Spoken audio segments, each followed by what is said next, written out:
খাবারের আয়োজন দেখে তো মনে হচ্ছে যে আজকে আমার ফাঁসি হবে। ফাঁসি হওয়ার আগে সব খাবার খাওয়াই দিতে হবে। কি করব? মাছ রান্না করলি পরে কও মাংস কেন রান্নলাম না, ডিম রান্নলি পরে কও ভাজলাম না কিসের জন্য।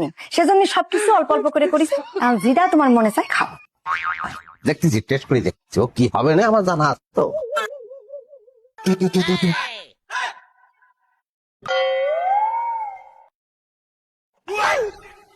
হয়েছে, আমার বোতা শেষ।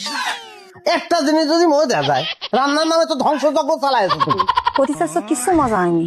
আমার এত টাকার বাজার কিসের জন্য ধ্বংস করেছো সেটা জবাব দাও। তালি পরে কান খুলে শোনো, এটা আমেনার মায়ের ভর্তা, রশ্মি খালার মুরগির মাংস, এটা হচ্ছে তোমার প্রিয় আরিফা ভাবি পাঠিয়েছে। মানে কি? নিত্যদিন আমারে খোটা দাও যে আমার কোনো রান্না মজা হয় না, ও মুখের মাংস মজা, তো মুখের ভর্তা মজা। সেজন্য আমি পাড়া প্রতিবেশীর কাছ থেকে আজকে সব ভাগ করে নিয়ে আসছি।